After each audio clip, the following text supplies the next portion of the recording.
Here's what you missed on Phathead and Cande in the morning. Weekdays 6 to 10 a.m. on My Country 96.1. My Country 96.1, Phathead, Cande Roth. We're looking at a beautiful day. Top 10 day of the year. Low humidity, 80, sunny. Get out and enjoy. It's Tuesday, August 13th. We are live and local here on Long Island, the land that we love, Cande, and we are here for everyone. Our great listeners. Cande off the air, and we have a lot to get to, so you don't have to go crazy on this, but off the air, you're telling me about when you met Brian, you were 7. I didn't realize he pushed you down on your bicycle.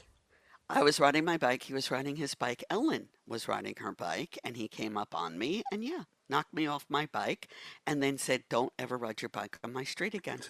I went home crying. Ellen took me home. I hated him, but obviously I didn't. That's what 7, 8-year-old boys do when they like someone. You sure about that? That's what I've been told. Okay. Everything makes sense now. He hates your cooking. I mean, there's a lot going on here. Right. You know, if someone pushed a 7-year-old girl off a bicycle now, forget about it, Cande. We would be right to the authorities. But you were... Well, back in the day, that was the norm. You were calm. The family was calm back then. I was crying, and Ellen brought me home. Have you brought this up to him throughout the years? Of course. Oh, definitely. Did he ever apologize? No. His response is, "I even liked you then." All right. Well, he treats you well, so I'll leave it alone, Cande. I'll leave it alone. But there's a red flag there. I don't know. No, 7 years old. Okay. No. All right. Boy, you are a delicate flower. I am trying to protect you. That's all. It's a little late for that, honey. Cande, look at this study. You can supposedly add years to your life. Oh, do tell. By being more active, exercising, eating healthier, and being more attractive. I try. Listen, the two of us should live to 130 then. That's for sure. There's a new study out. Yeah, there's a new study out on longevity and facial attractiveness. Oh. And researchers looked at yearbook photos, more than 8,000 of them from 1957. And had like my yearbook photo. All right, well, hold on. They had 8,000 pictures. 1957 had independent arbiters rate their attractiveness. And then they went and researched all those people to see who was alive, who passed away, what age did they live to, all those different things. And they found out that the more attractive people lived about 2 years longer than the unattractive, in quotes, people. Mm-hmm. I feel bad. Yeah, I feel bad for all the... I feel bad for being so beautiful. I am sorry to all the ugly ones out there. We are so sorry. My boys are going to live to 250 if that's the case.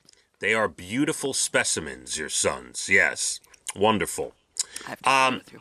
So the study says there could be some of this based on, what they call pretty privilege, where prettier people don't have to work as hard to get things as other people, and they're treated better in their day-to-day life. And it's true.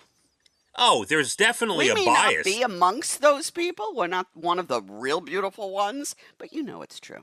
Speak for yourself. Oh, I'm sorry. No, I understand what you're saying, Cande. There's a certain type of person, you get what you want in this world if you are very attractive. It's true.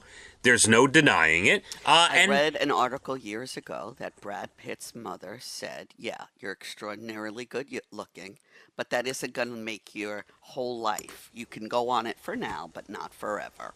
She told him, looks are great, not everything. Well, and he's a heck of an actor. He is. And a heck of a good-looking person. Yeah, yes, he is. Of course, we all know Thelma and Louise, his big break as the hitchhiker in Thelma and Louise. Boy, and is he cute in that movie. Yep, that was the big start for him. And even like George Clooney, Facts of Life. You remember George Clooney? All over TV, absolutely. Yep, and ER, right? He was on ER, wasn't he? A doctor for a little bit? Yes, I think. he was. Yeah. Yes. So, Yeah, so, the better looking people have it better. There's no news there. We knew that all along. No shocking news there. All right. Candy, it's National Left-handers Day today. I don't know anybody personally that's left-handed. I'm pretty sure my sister Dina is a lefty, and why do I feel like my father is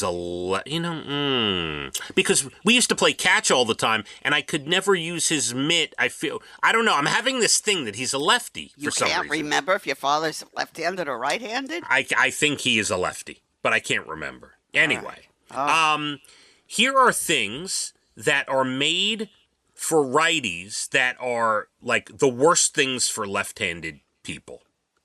Zippers on jeans. I never thought of that. The flap covering the zipper is on the left. Nearly impossible to zip with your left hand. Never thought of that. Wow. Credit card machines, the swiper's always on the right. True. If you're still swiping. How about this? Measuring cups. If you hold one in your left hand, you're stuck measuring in milliliters instead of ounces. Another great point. Interesting. Car fobs, the kind with the key that opens like a knife. Yes. The button's always set up for righties. Lefties have to open them upside down. Wow. I didn't think of any of this ever. Microwaves. All the buttons are on the right, Candy. You're absolutely right. Rulers and tape measures. If you use a tape measure left-handed, the numbers are upside down. Yeah, no, you never thought of this, right? Now I feel sorry for people who are left-handed. How did they get by all these years? And there's other things like playing cards, the way the numbers are set up in the corners, serrated knives when you're cutting things like bagels, novelty coffee cups with wording. The wording is supposed to face out, but lefties, they normally face in. Wow. Power tools, all these different things you never think of. Never thought of. We should have Dina and ask her, how did she adjust all these years? No, we're not going to have Dina and ask how the almighty Dina, who went to Cornell. No, she adjusted just fine, Candy. Let's talk about how I adjusted, okay? You're right-handed, okay? Yeah. We're talking about left-handed people.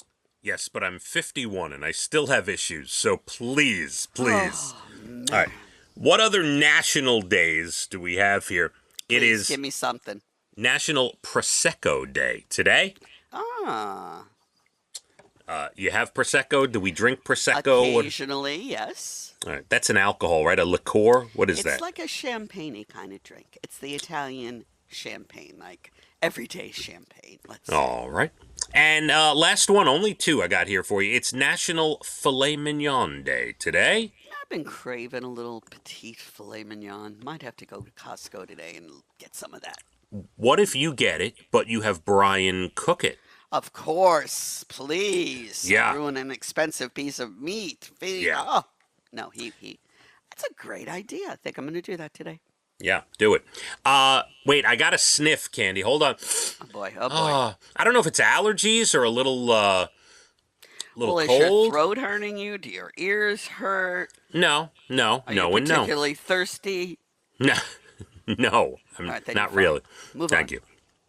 A guy canoeing his way across Canada found a lost dog stuck in the mud on a riverbank last month. He scooped her up, tracked down the owner, got her back home. Very nice. Love that story. It's a good story. It's never too late to make a change. A woman in England who dropped out of school at 15 just became a doctor at 41. Hey, anything's possible. Yeah, that is well done. And Yeah. a 90-year-old Air Force veteran, Donald, recently walked into a pawn shop in Manchester, New Hampshire, hoping to sell some jewelry. His wife has dementia, and their landlord just upped their rent. I mean, this is horrible. Horrible. It's a sad story. By the way, before we get to this, I saw a video of this on Instagram. It's a great ending. So, he walks into the store, trying to pawn stuff, all these things, but he'll never have to worry about rent again. An employee, Janelle, felt so bad for this guy. She posted a video after surprising him with the first $1,300 that he needed. Said, no, we took up a collection here at the pawn shop. This is from all the workers. Here's $1,300. Keep your jewelry. And then they started a GoFundMe. The GoFundMe for this couple is up to $375,000. Wow. Yeah. And he'll be 91 on August 25th. You can't take it with you. And, it's beautiful. Now they have all this money. They don't have to worry about rent, all because of this wonderful pawn shop employee. That is I thought it was a little sad at the beginning there, but it is a feel-good story. Beautiful ending. And, hope they live a nice, long rest of their life with all that money. Cande, I want you to have a great rest of your day. And you as well. Yeah, thank you very much. Gorgeous. Beautiful, could be the greatest day of the year. 80, low humidity. Enjoy it for your Tuesday, August 13th. I'm here till 10. Then we got Jim O'Brien, Murph Dog, Jay Letterman. Let's hit the roads. My Country 96.1. Phathead and Cande in the morning. Weekdays 6 to 10 a.m. on My Country 96.1.